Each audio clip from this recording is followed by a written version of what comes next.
Hi, you are watching Feral Cat TNR, The Basics and Beyond. This is a class that's designed for people who are interested in learning more about trap, neuter, and return, a life-saving program for feral and stray cats. My name is Heather Rigney, and I'll be presenting this program today. I have been trapping for 13 years in the city of New Orleans with the street cats here. Before I became a trapper, I had experience as a volunteer, rehabilitating cats and kittens, as well as working in the foster care program. I have been happy to be a part of the SPCA community for 14 years, and before that, I have been and will continue to be a proud pet parent with a small colony of my own. So what makes a cat feral? People are very confused about this definition usually because they don't understand what the difference is between a cat that may look domestic but possibly isn't. Cats have been domesticated for over 3,000 years, and they were one of the first species to actually become domesticated. They tend to love human company, but despite that, as a species, they have retained a lot of their independence and their own resilience. And a cat that is born without human contact, or a cat that is lost and abandoned and has foregone that contact with humans, tends to fall back on its natural instincts to hunt or scavenge. These cats are often in the community with us, but they are not necessarily a part of us. Unlike a pet that lives in your own home and shares space with you, a feral cat may live in your backyard or on your front porch, but again, they are very much like wild creatures and retain their own independence.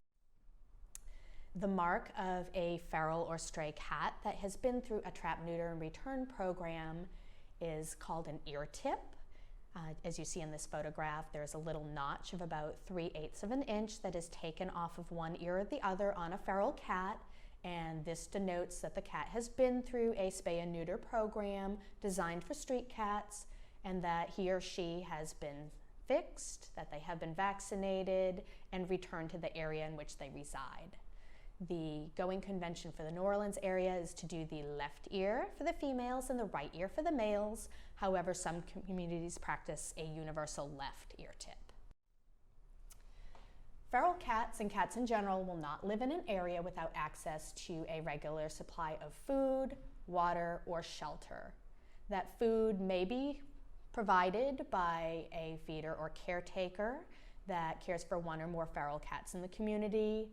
However, common sources of food for feral cats do include things such as restaurant or school dumpsters, debris that is left behind from people who may be picnicking in the public park, or the cats, if they live in an area that's prone to blight, raised houses, wooded areas, will often be a hunter or huntress and catch small animals such as rodents, snakes, insects, or things like that, even lizards, that they will use as a source of food. Cats can survive just about anywhere where they are able to find food. Cats are territorial. Outdoor cats don't tend to travel more than about 3 to 4 blocks from their home. A spayed or neutered cat's territory does reduce by about a block or 2 in an urban environment because they are no longer having to search for mates or expand their feeding territory to care for young. Cats do tend to be more solitary than dogs, and they do not live in packs per se. However, they will form protective units called colonies or clouders. And those cat colonies are more for senses of security and are often among family members. Most cats do not tend to accept strangers into their colonies very easily, so it is more than likely that all of your cats, or at least the majority, will be related. Cats living in a colony environment will often look alike, so it is very easy to tell when you have a new cat that is entered into your colony and moved to perform trap, neuter, and return as soon as possible. Trap, neuter, return is important because it does provide certain benefits, not only for the cats themselves, but for the community in which they live. The most important part of TNR is that it reduces the number of litters born. From a shelter perspective, we appreciate this because our cages are not being filled by stray animals coming in over the front counter, but can be reserved for house pets that can again be rehomed into a house environment. It puts less burden on the shelter itself and on our foster care program, as well as on people who are dealing with those cats in communities. For the community itself, it's important because those people who are caring for the cats have fewer mouths to feed, which means that it's going to be less of a financial burden. And for those neighbors who may be okay with cats or may not be okay with cats, they're not having to deal with the sheer quantity of animals that may be causing nuisance behaviors in the neighborhood. The feral cats themselves that are TNR'd and put back out in the community do benefit people because they do provide that important rodent and pest control. In a city like New Orleans, you have raised homes, you have canals running through your backyard. We are a port city, and having rodents in and amongst us is a very real thing. To simply remove the cats is to leave us open to a larger and more dangerous pest problem that can actually affect the public health, whereas having feral cats that have been vetted and are known to be safe returning to the community not only takes care of those pests for a very small investment, but again, those cats are pretty safe to be around. Practice of TNR also reduces the number of nuisance behaviors that people may complain about. The number one nuisance behavior being the number of animals in the neighborhood, but certainly things such as fighting, which is territorial behavior amongst competing males, or again, male on female fighting during the mating process, the howling at all hours of the day, and again, the spraying of houses, hubcaps on cars, with that awful ammonia smell.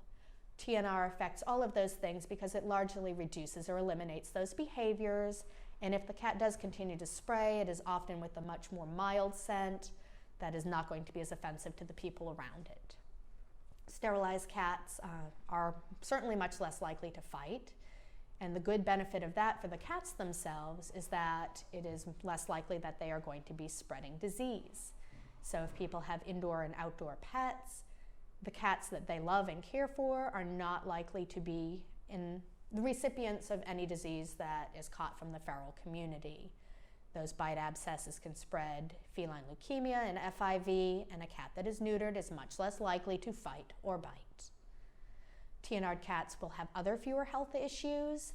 They're less prone to cancers such as ovarian cancer, mammary cancer, testicular cancers, and prostate cancers. They have better nutritional balance because the mother cats are not constantly having to expend their nutritional value caring for litters of kittens, and they suffer fewer injuries, both due to the mating as well as due to crossing roads to find potential mates. So a little bit about the history of trap-neuter return. This program was not created in a vacuum. This is not a program that has always existed.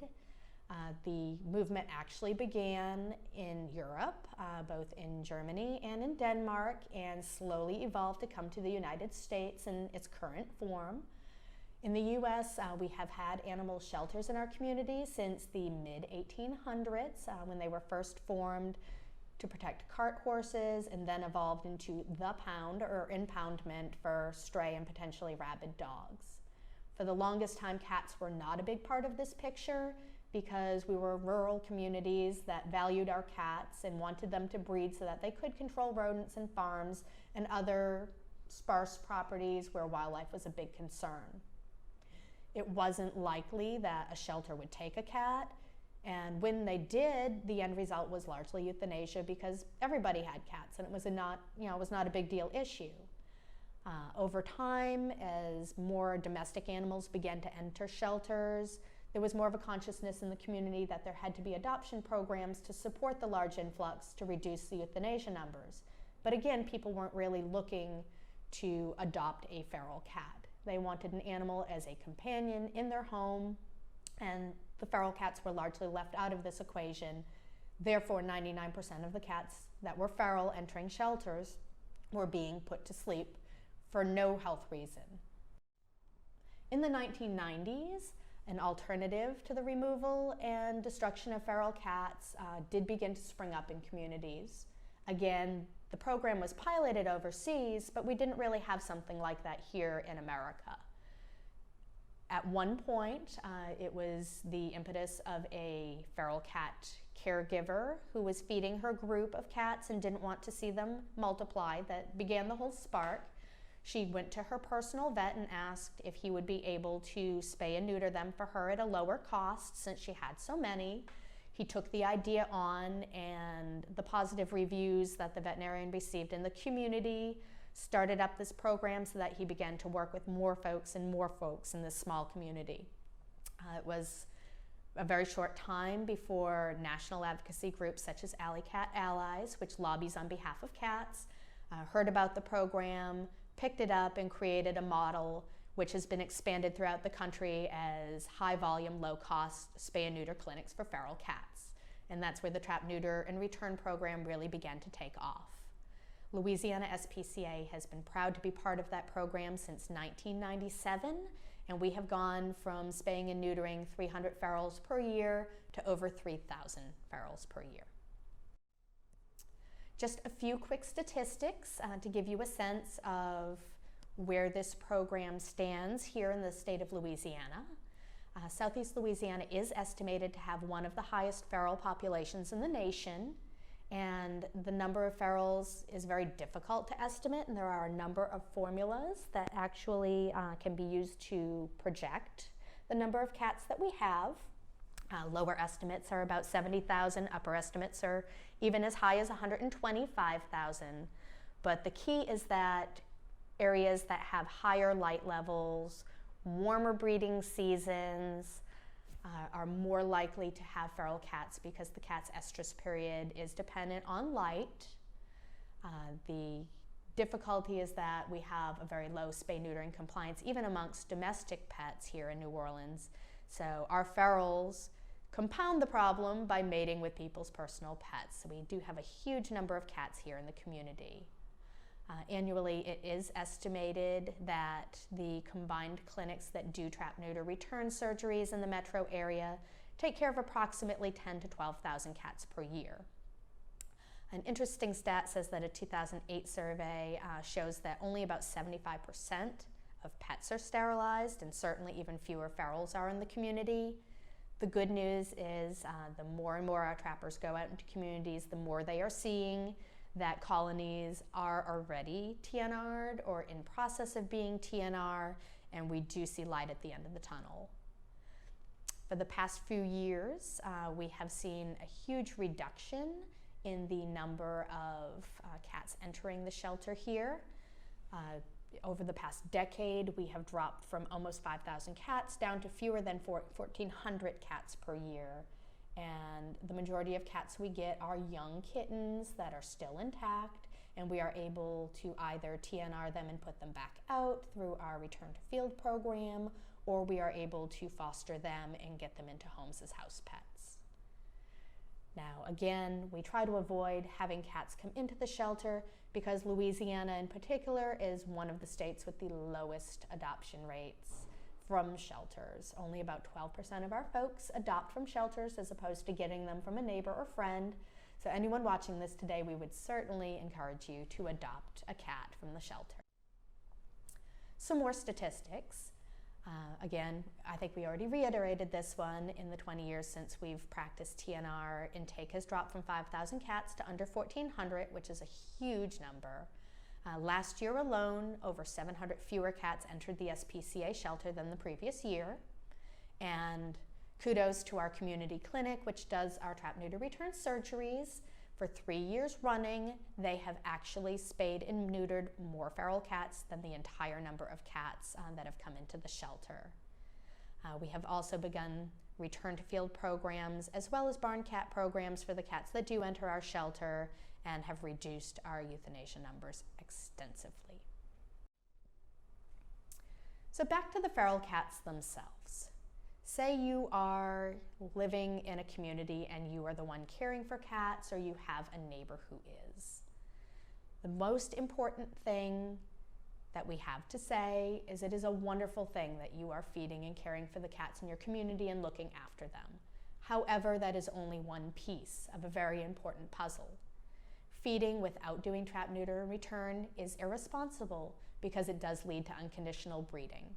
Your food bowl is attracting cats that are otherwise intact, and your food bowl basically becomes the singles bar where all the cats are meeting and greeting and mating, and we do find that the number of cats in a small area, as well as the number of cats in good health that are going through heat cycles more often, tends to increase the number of times per year a cat can breed. So spending the time and the effort to catch and spay and neuter the feral cats in your colony is of the utmost importance. A successful, well-managed colony is one where cats are fed and TNR'd, and where the colony caretaker is monitoring those existing animals for health issues and making sure that they jump on any newcomer that enters that colony and make sure that they receive the care that they need. In Orleans Parish, where we live, the law does distinguish between a feral cat, which is unneutered and unvaccinated, and a community cat, which has been put through a TNR program. For the sake of this presentation, we do use the two interchangeably. However, it's a very important distinction when we consider the local ordinances.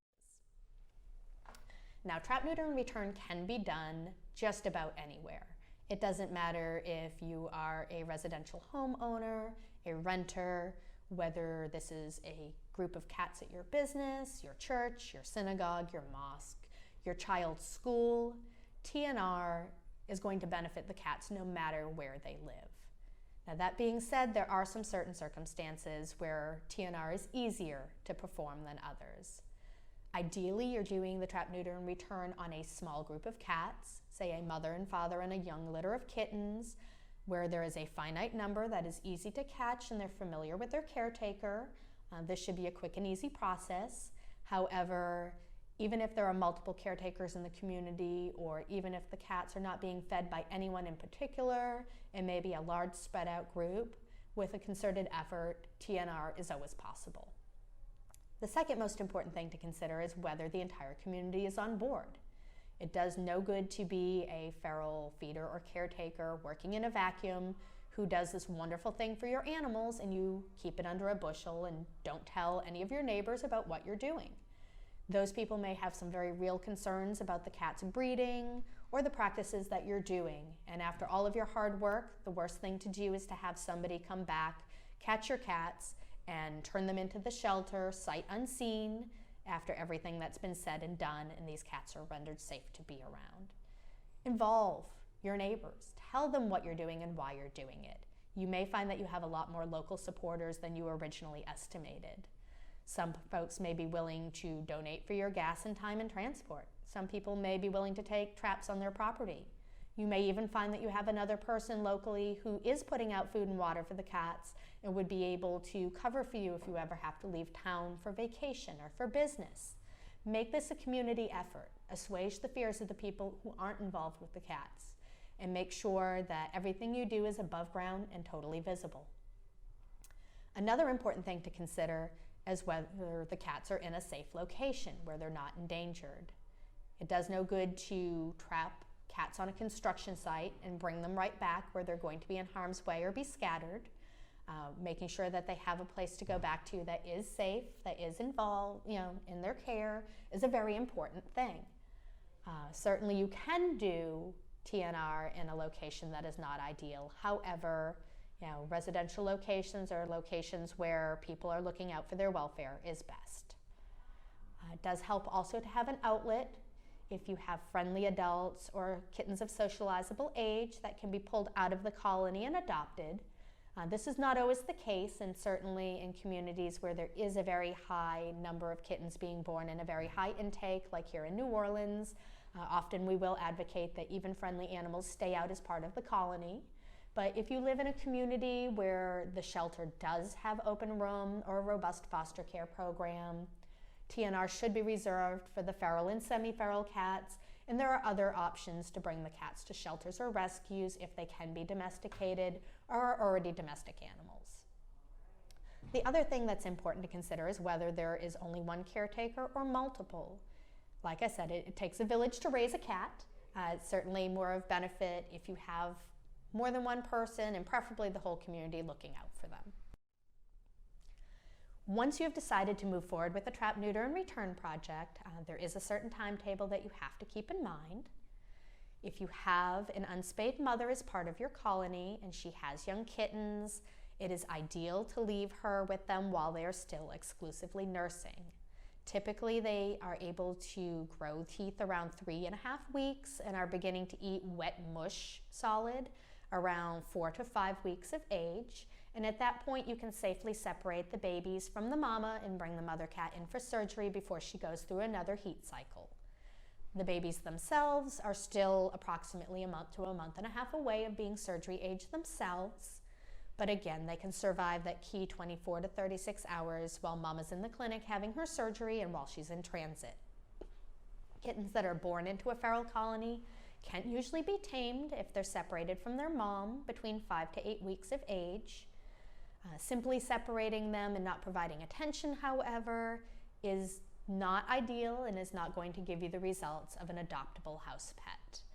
It's very important for the caretaker to spend time speaking with them, touching them, handling them, bringing them into a home environment where they are going to be exposed to stimuli such as other pets in the home or children, and the very presence and smell of human contact. Cats that are separated during that time period and are intensively worked with are much more likely to find a home. If you don't find these kittens during the crucial 5 to 8 week age period, it is very likely that they are going to be feral like the mother cat, and that the best solution for them is to do TNR and return them to their colony. In the wild, almost 40 to 50% of kittens do not make it to adulthood, and the main reason is just because of predators and traffic and disease that they're exposed to. Those that do survive are incredibly resilient, and they often have been exposed to a variety of diseases and developed antibodies from them. So you will find that an unfixed feral cat or kitten will survive anywhere between 3 and 10 years. Usually an intact cat is going to have the shorter spectrum of lifespan just because there are a lot more health risks during the whole mating process and territorial protection process. Those that have been through TNR tend to live on the upper end of the spectrum. If a colony undergoes TNR and the infant kittens are socialized and adopted, you do find that the colony tends to remain quite stable within a matter of weeks to months. Most of the cats that stay with the caretaker are the mother cats and those kittens that were born on the property where they originated, and that your roaming males often will go elsewhere because they no longer are seeking attention from intact females. That way, gradual emigration of cats from the community, adoption out, death by natural causes or by other forms of attrition will lower the number of cats in the community over the years. So people who do have concerns about the number of cats and are looking to reduce the numbers, as long as they're willing to wait for a long-term solution, TNR is considered best. So what do you need for TNR? You need a number of different things. First and foremost is neighbor buy-in. We've already talked a little bit about that, just being open and communicative with the people in the community before you start the TNR process. The second thing you need is traps.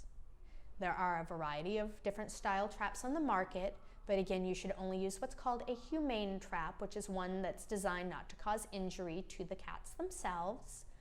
There's a variety of different brands, and the ones that we use here at the shelter are very durable, they are easy to use, and they are available to the public as long as the public is participating in our trap, neuter, and return program or trying to recover a lost pet. We do also have a number of local retailers that sell traps for affordable costs for those people who want to have one of their own in their own stockpile. And we will go over the operation of some of the more common traps. The next thing you need to consider is bait. No cat is going to go into a trap without some incentive, and usually the bait food that you use needs to be above and beyond the normal kibble or table scraps that the cat has received day in and day out. Ideally, we recommend smelly, oily fish. So jack mackerel, sardines, tuna in oil, salmon in a can, all of these things are ideal baits. Some of our local trappers love to use greasy fried chicken, but anything that is very stinky and is likely to attract cats works best. If you are using a commercial type of canned food. Usually the pate is going to have a stronger scent and a higher protein content than the fillets or the shredded type of food. And again, you can use all of those things as bait. All you need is a single tablespoon in the back of each trap because you don't want the cat to have a full meal and end up aspirating during the surgery process. The next thing that you need to consider is something to make the cat feel safe and secure, and covering the trap with a towel or a blanket or a sheet during the trapping process makes the animal feel much more secure. Cats are creatures of habit. They tend to like high places that keep them above predators or low places where they can't be seen. And when a cat is caught in a trap on the ground and feels exposed, usually even though that trap is perfectly safe, a panic attack is going to ensue. So you want to make sure that towel is in place to make him or her feel secure so that they don't feel like they're being watched. A secure location is also incredibly important. Many people choose to trap the morning of their surgery appointment at their local clinic. If you are a person who would prefer to trap a day before, having a safe place to put those traps with the cats enclosed is very important. Wind and rain and weather all play a part in that, so the cat should be kept either in a garage space, a covered carport, on a porch, or even in a laundry room until the time that they're transported. For the transport itself, you want to make sure that the vehicle you're using is safe for the cat to go in.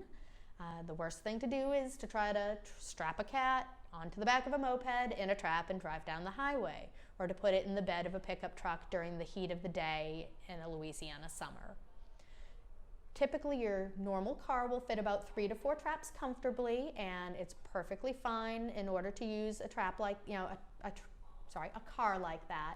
You just want to make sure that you cover the back seat with a drop cloth or a sheet while you're transporting in case your kitties get messy.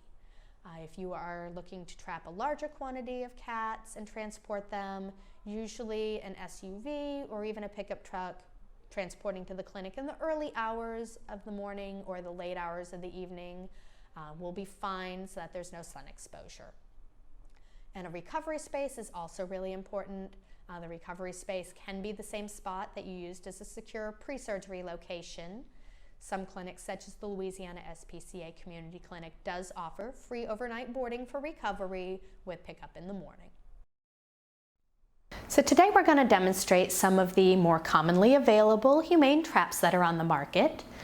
This is a true catch trap, which is the kind that the shelter employs for our trap, neuter, and return program.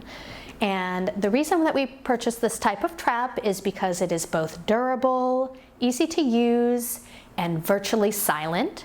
So it's definitely beneficial when you are trapping more than one cat at a time.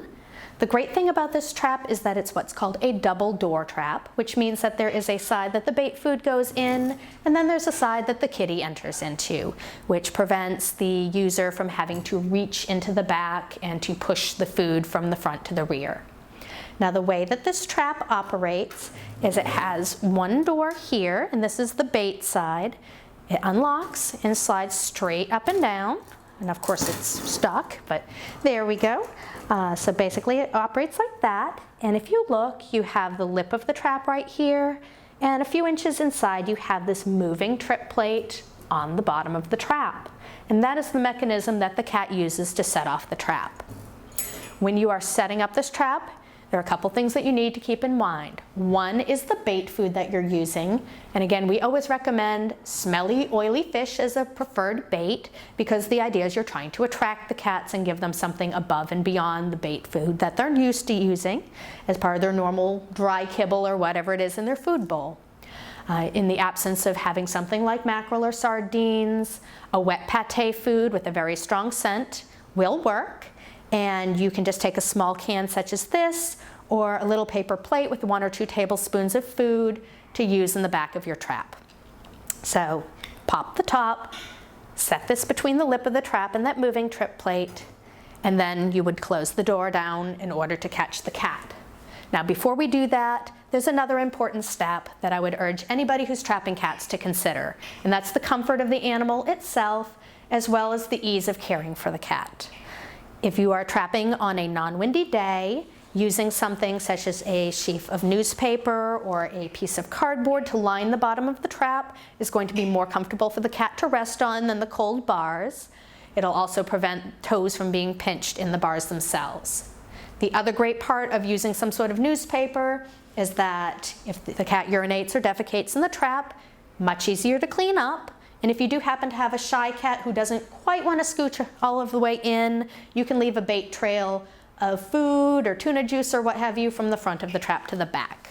So while you have this door open to put the bait in, just kind of fold your newspaper, slide it in, and spread it out. Then you can lock your door.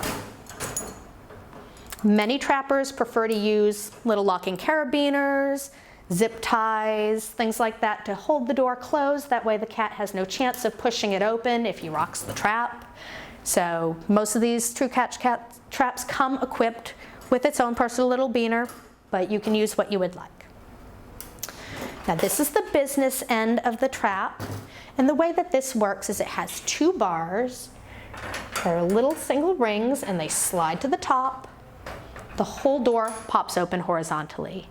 And if you notice, the left side of this door has a little bitty prong that's almost an inch long, and that prong sticks down. And the idea is that you have a moving bar here along the other side of the trap that connects to that trip plate in the back.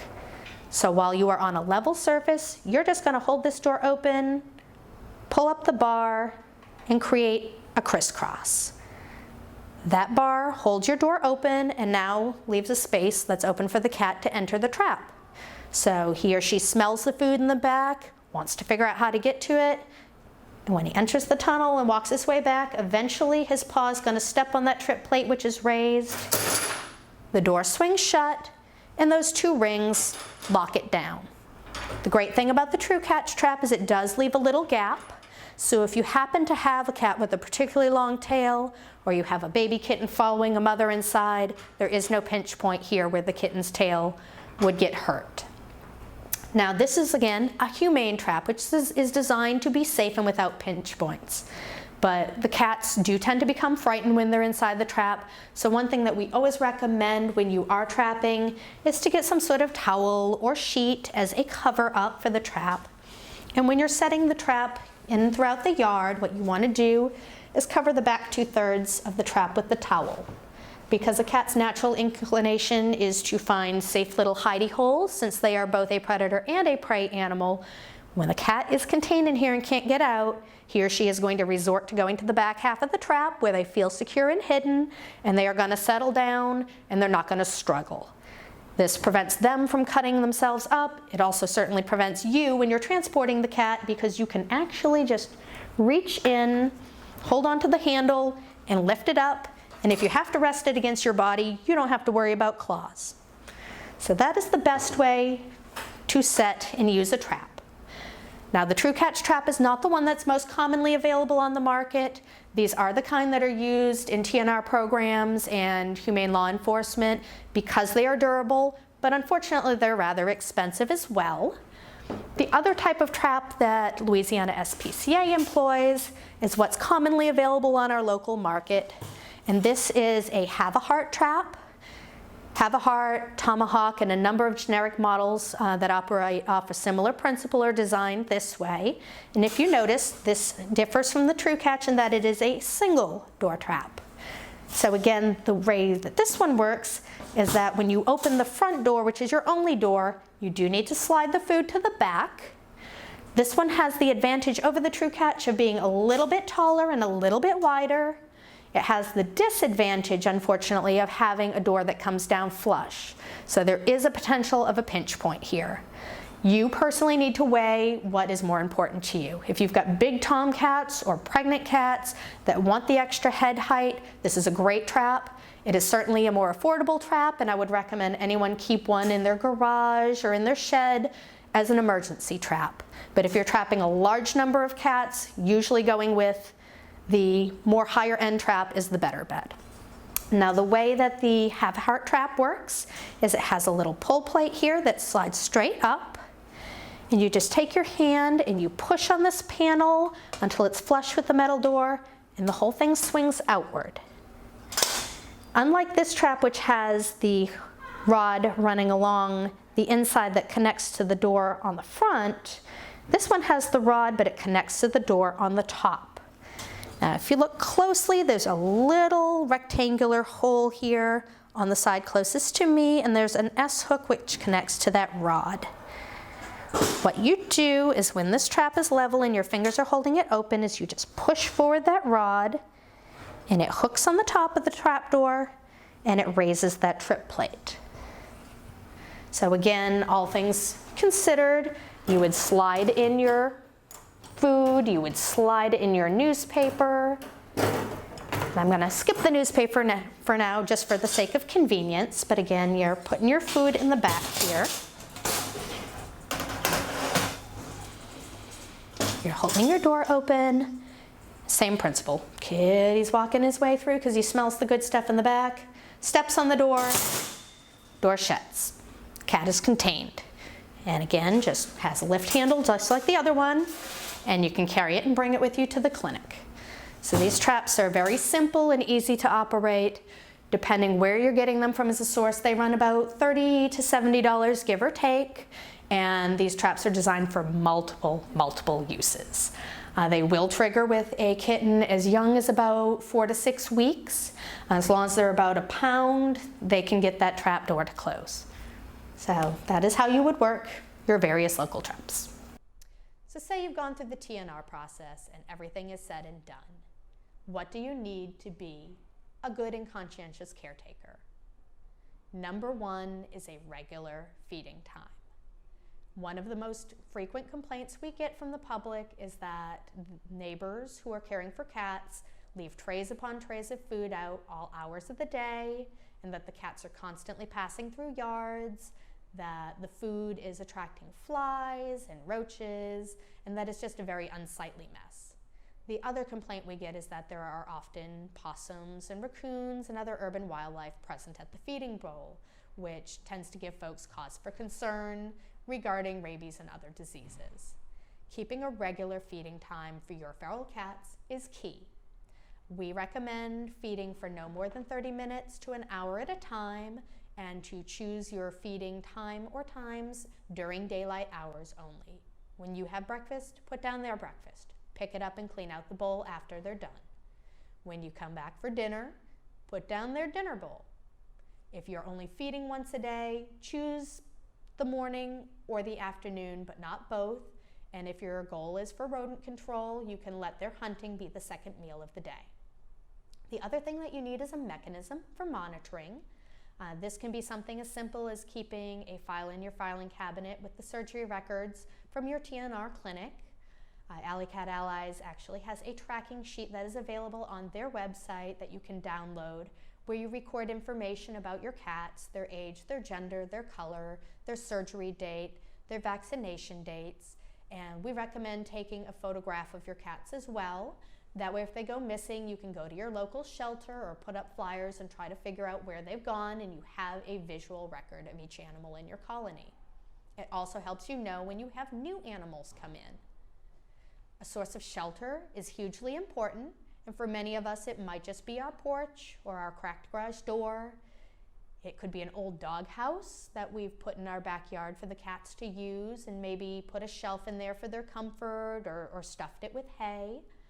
There are a number of do-it-yourself directions on how to make feral cat hutches out of building materials, out of Rubbermaid containers, insulated or non, that are available online. So we always recommend to folks having a variety of shelters in their backyard so that the cats stay close to home, and that way the caretaker is the direct one in contact with the cats, and they're not spreading out throughout the neighborhood.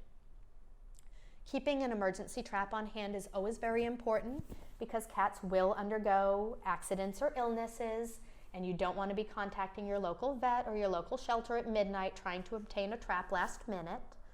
It's also very beneficial to have that on hand if you do have a new cat or cats that roams into the territory. And the last thing is to practice your mediation skills, being open to talk to the new person who moves onto the block, being able to handle a problem with somebody who may have come in contact with your cats and is unsure about the situation, or who may have a problem with the urine and the feces. being open, offering suggestions, and making sure that the situation is good for you and your neighbors as well as safe for the cat. Now we're going to review some of the local ordinances. Again, these ordinances are the ones for Orleans Parish, Louisiana, so the city of New Orleans itself. However, many of the local ordinances are very similar from community to communities. If you are watching this from outside of our locale, if you go to municode.com, municode.com, you can look up the local animal ordinances for your own community or contact your local sheriff's office or humane law organization. Similar ordinances apply throughout southern Louisiana. We will be using Orleans Parish again as a basis for the following discussion. Around here in Louisiana, local shelters do discourage people from trapping feral cats, particularly those that have already been ear-tipped. But local shelters that are covered by city funds are what are called open admission shelters, which means that they are required by law to take any animal that is brought to them. From time to time, we will end up with feral cats, particularly ear-tipped ones in the community, and it's our job to try to get them back home safely or to find a safe alternate disposition for them. We do always encourage people who are missing cats from their colony to come down to the shelter and to fill out a lost animal report, which can be for any animal, pet or not. The shelter is responsible for making sure that cats that leave our premises are up to date on shots, so keeping those surgery records and possibly paying to have a rabies vaccination redone on an animal is important to consider. But again, we do encourage people to practice TNR, to keep the cats out of our local shelters, and to make sure that everything is good in the community so that this never becomes an issue. Some local definitions in our ordinances. A cat is any member of Felis catus, 4 months of age or older. This is actually a very important definition because it means that cats or kittens younger than 4 months are not going to be subject to stray holding laws in the city of New Orleans. This allows us to be able to place in foster immediately upon arrival, to treat medically without owner or caretaker authorization upon arrival, or if the animal is very sick, very malnourished, and not thrifty, to euthanize that animal to make room for another one that has a greater chance of survivability. So again, that is a very key definition in our laws. A community cat, again, is a feral or free-roaming cat without ID that has been sterilized, vaccinated, and ear-tipped. And here in New Orleans, community cats are exempt from certain laws, including being picked up by our local humane law division. They will not take any ear-tipped cat unless it is sick or injured. A feral cat is an unfixed feral or stray cat. So a cat which has been born in the wild is the offspring of an owned or feral cat and is not socialized. And the big difference here being these guys are intact as opposed to the community cats which have been TNR'd. And a community cat caregiver is any person who provides food or water to a community cat. The first law in the books that does apply to all animals, not just ferals, is the cruelty and abuse law. This prevents people from doing harm to animals in our community, including the feral cats. And abuse can be anything from intentionally trying to kill them, causing them harm, causing them neglect. It can even mean catching them and dumping them in an unfamiliar location where they do not have food, water, or shelter. The key thing to point out here is this is a law that applies to people who are looking to do harm. There is an exception in this ordinance that a feral cat that is caught and is returned is not considered abandoned. The next law we want to consider is soiling of public and private property. And this is important because the caretaker of the feral cats is responsible for following this law. Now, this does not mean that you as a caretaker need to trespass onto your neighbor's property and scoop their doo-doos as they show up in the garden or on the lawn, but it does certainly mean that you are responsible for keeping your own property neat and clean and odor-free as a result of your cats, that you should walk your neighborhood and pick up any cat waste that is on neutral grounds, on sidewalks, on public areas that could have been contributed by your cats. The other important thing is it gives you the responsibility to make sure that they have a safe, out-of-the-way area in order to eliminate. This can be putting a patch of sand in the rear of your property away from fence lines. This could mean creating a sandbox out of a children's wading pool or a large Rubbermaid container with some drainage holes poked in it and a couple of inches of sandbox sand. This is easy to clean by scooping on a daily basis, and because the cat's natural inclination is to bury their waste, by providing them a safe outlet to do so in your own yard that you can monitor, you are preventing your neighbors from complaining about the overabundance in urine and feces from large colonies. Now, the laws that we have in our ordinances specifically pertaining to community cats are as follows. Community cats may be allowed outside so long as the cats do not prove a nuisance to neighbors. Unfortunately, in all of their wisdom, the powers that be did not define, prove, or nuisance under the definitions clause. For the sake of a working definition, Louisiana SPCA takes the following perspective. A nuisance is going to be something that causes a financial loss or a loss of time and effort on the part of the person making the complaint. So simply urine or feces is not considered a nuisance. Being afraid of cats is not considered a nuisance unto itself, and so on and so forth. But what could be considered a nuisance might be a cat that gets underneath your property and damages insulation. It could be a cat that is passing through your yard and attacks one of your pets while it is outside, or a child while he or she is outside, and there are medical or veterinary bills that result. These types of things would be considered a nuisance, and proof is considered any sort of photo or video documentation, bills, sworn statements to the effect that a particular cat or a group of cats in the care of somebody has contributed to that nuisance taking place. So this law is very protective to most community cats in the fact that most community cats do not tend to be problematic insofar as they are going about their normal daily functions, but it does give homeowners and property owners that protection that if a particular cat in their community is destructive, they have recourse through our humane law enforcement.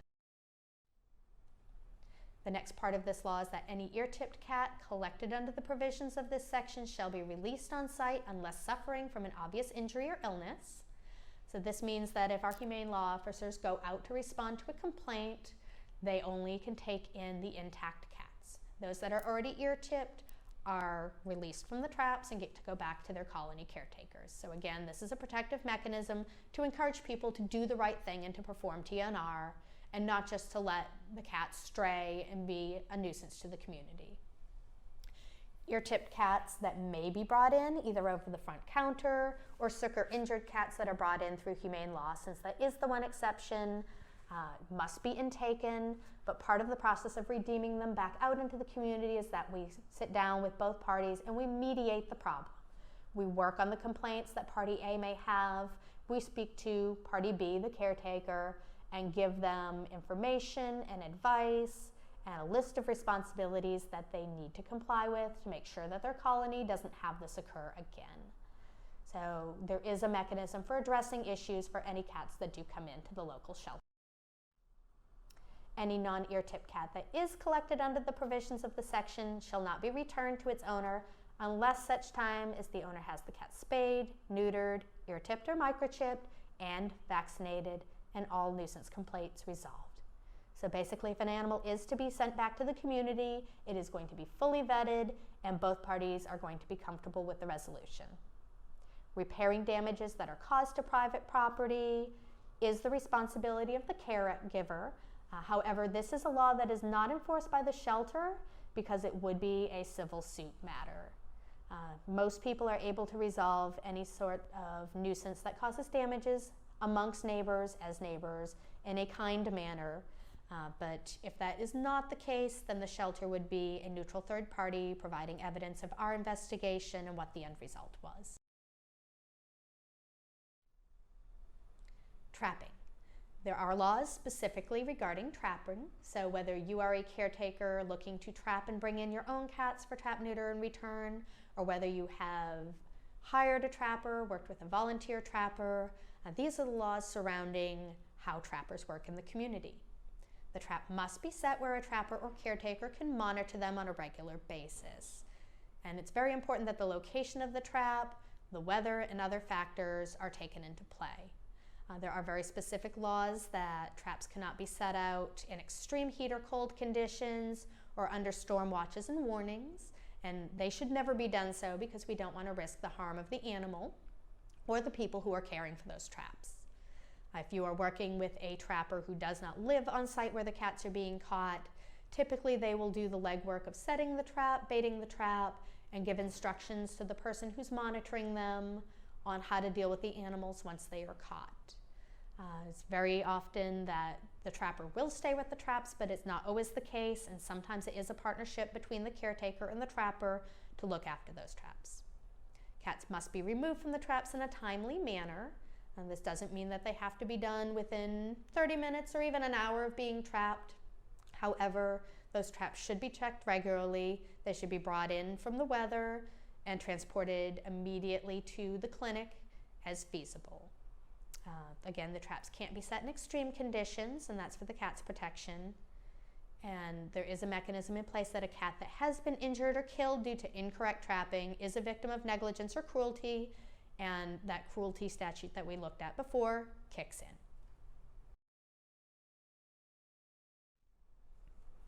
The laws regarding minimum standards of care do apply to ferals as well as personal pets. And what minimum standards means is that the animals are going to be kept in an environment that is clean and safe for them. So bowls being washed and cleaned on the regular, making sure that they receive fresh water and that there's not a lot of algae or lichens or anything like that growing in the water bowl, making sure that if a bed or a blanket is provided for these cats in their habitat, that it's not flea-ridden or filthy, making sure that the caretaker is looking after the cats to the best of his or her ability, making sure that the appropriate food is put out, and again, that's limiting the amount of food, making sure that the food is something that is safe for cats to eat, provision of shelter, provision of fresh water, and medical attention. Now, medical attention does not mean that every time your kitty gets a scratch on his nose that he needs to be trapped and brought into your local vet. It's just not realistic to provide the same level of medical care to a feral as it is to a house pet that you can readily handle and manipulate. What this does mean is if your animal comes up with some form of extreme injury or inability to heal an injury or illness, that you will, on good faith, do your best to re-trap that cat and to get it medical attention. So if the animal is hit by a car, for example, or receives a bite abscess that looks like it's becoming infected, your goal should be to get it to a vet as soon as possible, and depending on the circumstance, to either render aid and treat the injury or to humanely euthanize the cat so it is not suffering. As a good caretaker, that is your responsibility. Minimum standards continued. Individuals, institutions, or corporations who trap domestic animals. So again, doesn't matter if you're a private individual or whether you work for some place that allows trapping. You are responsible for monitoring the traps and ensuring the safety of the animal. Failure to monitor is considered cruelty. Animals may not be left unattended in a motor vehicle without proper ventilation. So again, when we talked about transporting your animals to and from the clinic, or even to and from the shelter in general, or wherever you're going with them, don't put them in the trunk where they may be subject to carbon monoxide leaking in. Don't put them in the exposed bed of a truck. Don't put them in places where they are going to come to harm. And then it is unlawful in New Orleans Parish to transport an animal in an open bed vehicle unless you double tether the cage. So using bungees, using load straps to hold the traps in place so that they're not sliding or tipping over, and releasing the cats en route is critical, and it is the law. Stray holding. Animals that are impounded in the Orleans Parish Shelter shall be held for a 3-day period while an owner or a caretaker comes to claim the animal. Again, this applies to cats, not kittens, which is why that stray holding period does not apply to cats 4 months or younger, only to those 4 months and above. Animals that do come in with tags bearing owner's contact information are held for 7 days. Typically, your feral cat is not going to fall into this category, but if you are trapping and do end up with an animal that has a collar and tags, it behooves you to call those people to explain that you have their animal and to find out whether that animal is spayed and neutered. It's not a good thing to be taking somebody's personal pet. However, the law does protect you if that animal has strayed off its owner's property. Kittens and puppies under 4 months, again, are not subject to the stray hold. Now, rabies vaccination. The rabies vaccination laws in Orleans Parish only are written in regards to personal pets. The way that it works is that the owner of the cat is supposed to get an initial vaccination around 3 to 4 months old, then a booster, and then every 3 years after that, as long as they're using a 3-year vaccine, which we do, or 1 year if you live in a community that requires the year-to-year vaccine. Feral cats, we pretty much assume, are only going to get the 1 rabies shot during the course of their life because most feral cats are only caught once. However, if your feral cat does end up here at the shelter, then do expect that we are going to booster the rabies because it's better for the animal and it will protect them against the urban wildlife that may share their bowl from time to time. Abandonment and theft. All cats that are undergoing TNR must be returned to the location they were trapped unless a new caretaker is identified who agrees to water, feed, and provide care for the new cat. Very occasionally, a relocation of feral cats is done. It is not preferable because cats are bound more to their territory than the person feeding them. However, under circumstances, it does become necessary. And you cannot simply just release a cat into a neighborhood that it is unfamiliar with. Finding a caretaker in a barn, a stable, a country home, or even another colony elsewhere in the city is important, and working with that new caregiver to make sure that the cat is confined and acclimated to its territory is critical. If a caretaker or owner releases a cat to a new territory without performing the above, it is considered abandonment, and abandonment is against the law. If another person does trap a cat that's not theirs and releases it, this is not abandonment because they never provided care to begin with. However, it is strongly discouraged under the law. And if a person trespasses on somebody's property, whether it's an owner or caregiver, and takes an animal, that classifies as theft. So no trapper should ever go on the property of somebody that they do not have permission to be there for. Okay, last but not least, when mediation becomes necessary. Unfortunately, this is not a perfect world where everyone agrees as we do and thinks that every cat is wonderful. The reality is, from time to time, there may be philosophical conflicts between you and your neighbors, or there just may be people who don't like animals, don't understand animals, are afraid of animals, and it's your job as the caretaker to assuage their fears and try to meet them in the middle for the protection of your colony and the betterment of everyone in the community. There's a variety of mediation topics. Overpopulation concerns, number one solution, provide TNR. Removal does not work when it comes to overpopulation concerns because you may catch 2 or 3 easy to catch cats and remove them from the territory, but more likely you have another 5 or 6 still floating around continuing that breeding cycle. And those cats that are intact are giving off pheromones which attract new cats in. So removal is basically a vacuum where you're taking some animals out and you're leaving room for even more to proliferate. Once you fix the cats through a TNR program, not only is the existing colony stabilized, but those cats that are now not able to reproduce don't want to be bothered by the ones that are intact, and they're more likely to defend their territory very fiercely. So as far as a long-term solution is concerned, TNR is the answer. Now, there are a number of nuisance behaviors which can also be correctable by TNR. We've talked about these: spraying, fighting, roaming, and disease. The key is to talk to your neighbors in a patient way, to give them the medical facts and not be emotional about it, to let them know that the work that you are doing or have already done is going to drastically reduce these things that they may have issues about. Where you can do the most good is talking and learning about nuisance behaviors that are not corrected by TNR. All the spay and neuter in the world is marvelous, but it doesn't cure the daily functions of life. It's not going to cure urine and feces. It's not going to stop a cat from catching fleas and spreading them. And it's not going to stop a cat from being a cat. These types of nuisance behaviors are things that you need to address and sometimes come up with a creative solution for. Very shortly, we'll be going through a list of different types of deterrents that will protect people's yards and their property against encroaching cats. The last thing that we want to talk about is cat haters. Unfortunately, there are people that just have no sympathy for animals, or even if they have a respect for animals, they still don't want to be involved with them in any way. Sometimes these are the hardest people to deal with because it falls on the caretaker to make sure that their own personal property is secure in such a way to limit or eliminate completely the cats roaming the neighborhood.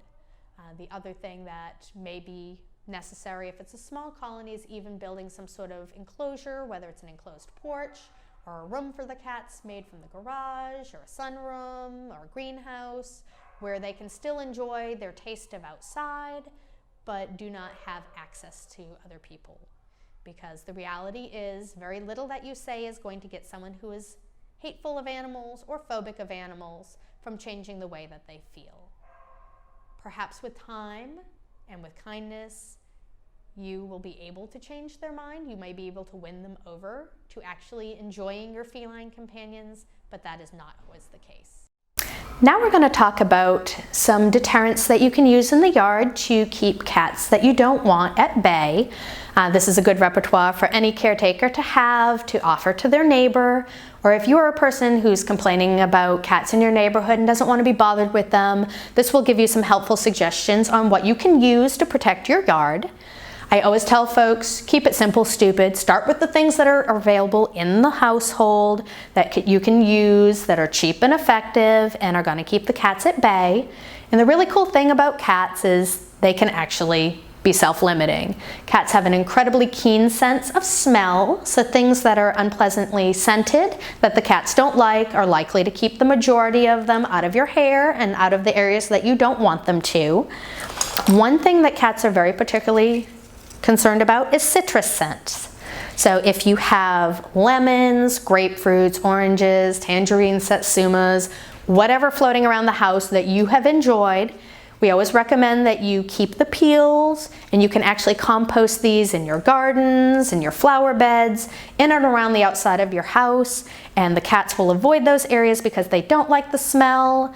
The nice thing is they will also be fertilizers for the soil, so that if you do have things green and growing that you want to promote, this will actually be a benefit to the plants as well. If you are not a citrus eater, things like citronella candles or citrus scented sprays will also do the trick.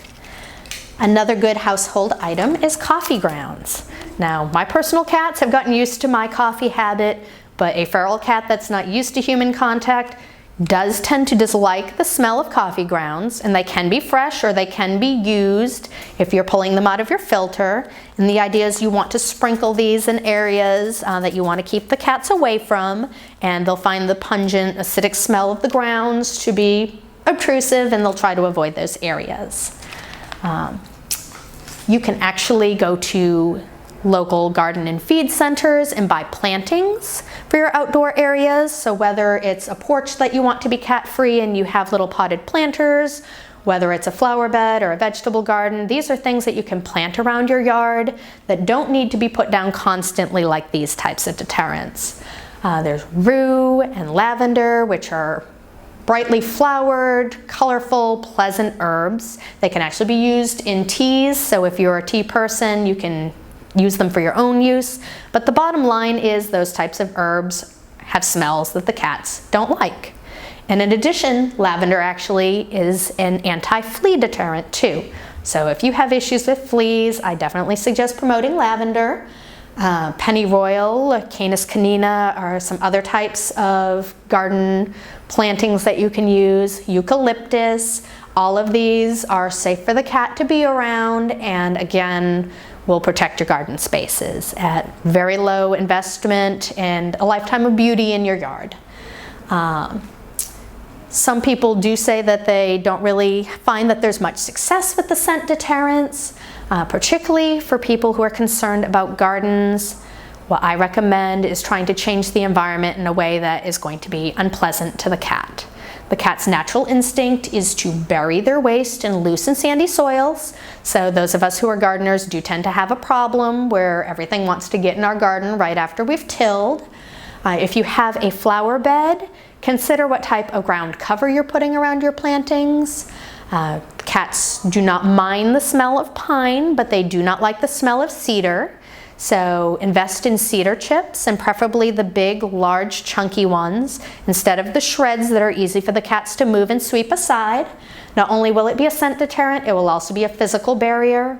Or if you prefer and have plants that have good drainage, things like river stones, lava chips, marble chips, and those other kind of decorative rocks are also very good deterrents because the cats don't like the way they feel on their pads, they can't move them, and therefore they're going to avoid your garden and go someplace else. Hopefully in the caretaker's backyard where there may be a litter pan or a sandbox available for their use. If you don't have a high budget to buy all those rocks, a little suggestion that you can do is go to a restaurant supply store, buy a box of chopsticks, and what you do is you bury these in the soil so that only about 1/2 inch is protruding.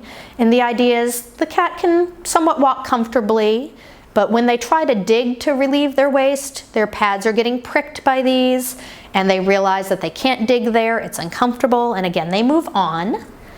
They also sell large-scale kind of mimicries here. These are called cat scats, and they are available online, and you can just lay them down in strips, cover them with a little bit of soil, put your seeds in between, and same principle. The cat steps on it and goes ouch, and he or she decides that they don't want to stay. Think outside the box. It can be these types of things. You can use chicken wire. There's a lot of different options, particularly for flower beds, but even for your vegetable beds as well. Now, if you are having difficulties with the area around your car, there are a couple of different things you can try. We get lots of different complaints about people's vehicles because they are precious to us and we invest a lot of time in them and using them. One complaint that we get is about spraying of hubcaps and other areas down low to the ground. The idea is you don't just want to clean it with something that doesn't necessarily mask the smell of the cat urine. What you want to do is mix something that's actually going to counteract the ammonia that's in the cat's urine. A 50-50 mix of white vinegar and water, maybe with a little bit of scented detergent in there thrown in for good measure so it's pleasant to you, can be used to wipe down those areas that the cats have sprayed and urinated on.